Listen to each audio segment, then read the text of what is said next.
a Dredfunn original production. Please sit back and enjoy.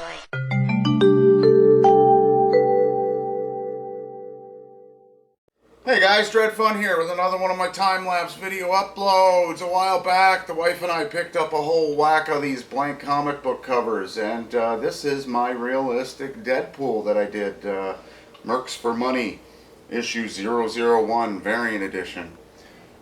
Something that I learned, and I've spoke about this in other videos, and I'm sure some of the veterans out there that have done these, artistic veterans, not all blank covers are created the same. And some of them are pretty awful to draw upon. I've said it in the past, I'm a pencil snob, or sorry, a paper snob. So it's really tough when I get these blank covers, and they're hard to draw on. A lot of what I do is smudging and almost like physically forcing the paper and the graphite to do what I want with my hands. And sometimes it doesn't always work when I'm using this stuff. So anyways, yeah. I've just outlined Deadpool, and it's Ryan Reynolds Deadpool from the movie.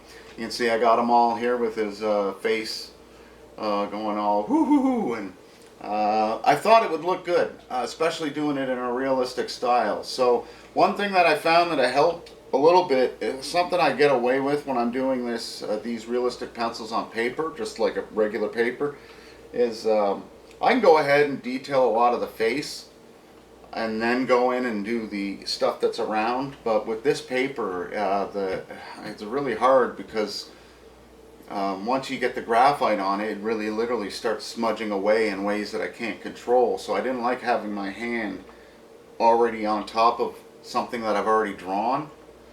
And I know in the past I've used paper and cardboard and stuff like that to put down to block it, but even that still smudged it a little bit. So it was something I was doing with this, and luckily with Deadpool, it's mostly just eyeballs and a uniform.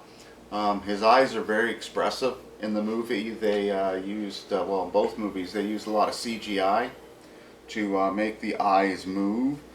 And that's something that's been done for years in the comic book world. As far as illustrators are concerned, they've been doing it with Spider-Man and Deadpool and others for years. You know, a mask would not be able to convey certain physical emotions, but if you can move those little globby white eyes, you can make all kinds of different types of emotions, and that's something they used to really good effort in the movie. As you can tell, well, you can't tell because there's no volume, but I remember this part. I think I was cursing up a storm. I think I was very, very upset. The chainmail was difficult, and this is where I started finding out that my technique wasn't going to work as nice as I wanted it to. And that means when I lay down the graphite, I speak about this a lot, I use a pliable eraser or an electric eraser. I didn't have one at this time though. And I will then use that to pull out graphite to give it a contrast between the darks and the lights.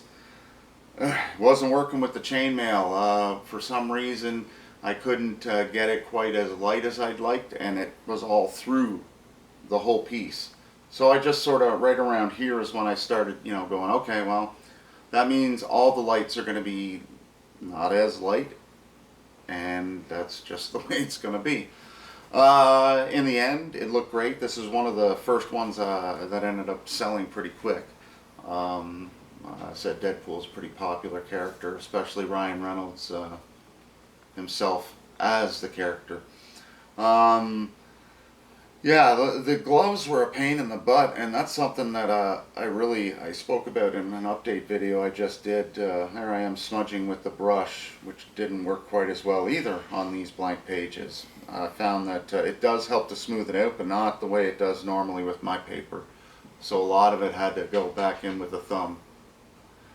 And here I am now doing the eye. Like I said, in other images I would go ahead and do this part first, like especially if it's, you know, somebody's portrait, because I really want to make sure I get these parts right. But didn't have to worry about that so much with this one. So yeah, I lost my train of thought. Oh, well. It's been a while. It's been a while. Yeah, I haven't done many of these. Like I said, I've been so busy. Recently did like 70 images over the course of, 106 images in less than 30 days. None of them to the level of detail as I'm doing here in this video, but still, not easy. So yeah, I'm just filling it in. There I bring out the paper to be careful where I'm smudging. Um, a lot of this is, it's like really finite cross hatching. I could sit here and talk about every finite little thing I'm doing there. Like right there, I outlined the gloves. Then I outlined the eyes, and then I go in and I darken it, and sometimes I don't, and sometimes I do. And from what I've learned from doing these videos and drawing and trying to talk about it is everything works, but nothing works for long. You got to be ready to change things up, and it's really helped. It helped, like drawing on these comic book covers showed me that a lot of the techniques that I developed while working with the watercolor paper could translate into other areas or using in other paper. And I would have to modify my technique a little bit. Right here, again, the darks do not get as dark as I'd like or as I wanted them to. And when I was smudging, I would expect a smoothness to come across that just wasn't there. So a lot of it is I would bring out the brush, which you'll see, and I don't know if it tracks too quick and you won't be able to see it, but then a lot of smudging after the fact. Yeah, it's a cool head to do. It is very important that you get the right design to the head. He's almost got like a diamond shape. The mask that they use is sculpted to Ryan Reynolds' head, and recently I saw in some videos they've released it, and now cosplayers can get like exact replicas of Mr. Reynolds' Deadpool version.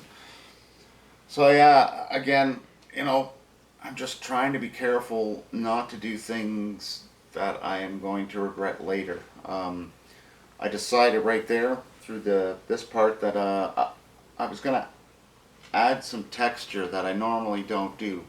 If I'm going to go and do some cross hatching, I would go ahead and cross hatch that at the end.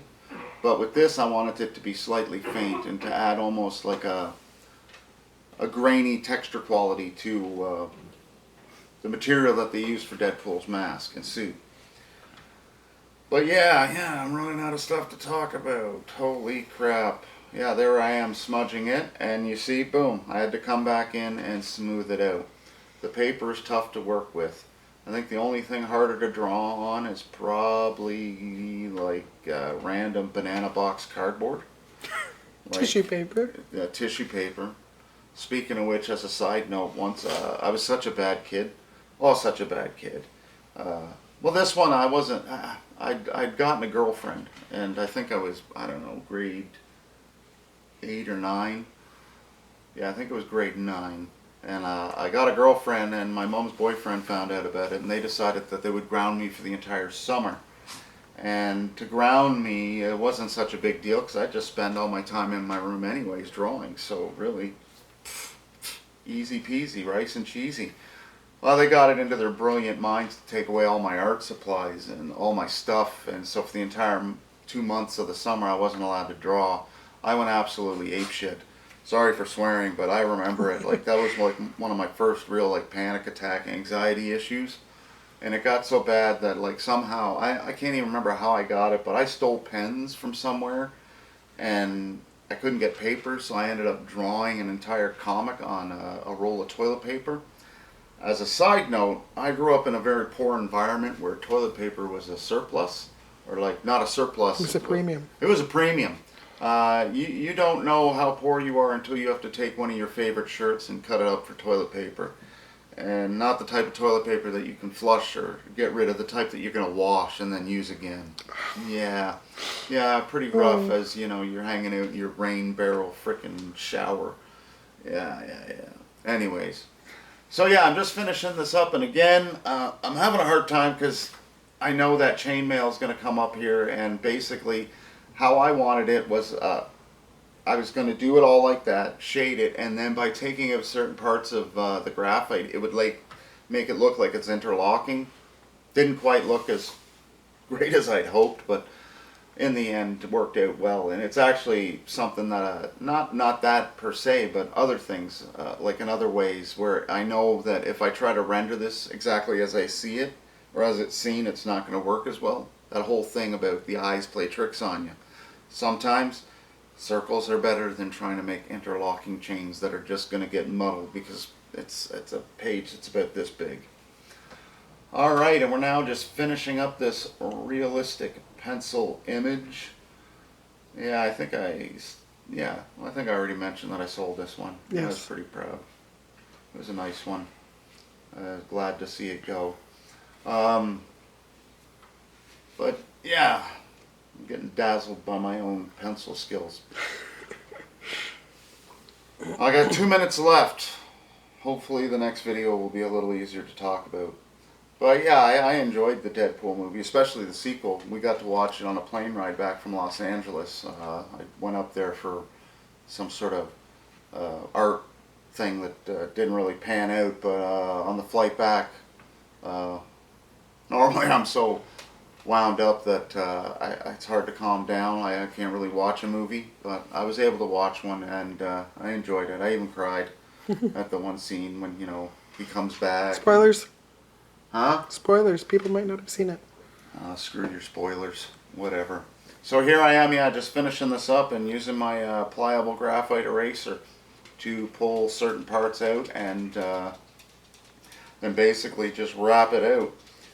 Again, you can tell, like if you've seen some of my other realistic pencils, those contrasting light to dark are going to be more, they're sharper. But in this, it just did not translate. In the end, though, altogether, it looked pretty darn good. And I was pretty proud of it. And I'm glad that I finally got this one up as a YouTube video. I think I actually drew this 2 years ago. Memory serves me. Holy crap. Anyways, I hope you guys like this video. Don't forget to subscribe. Press that link thing down there and you can get notified. And pass it around. Get me out there.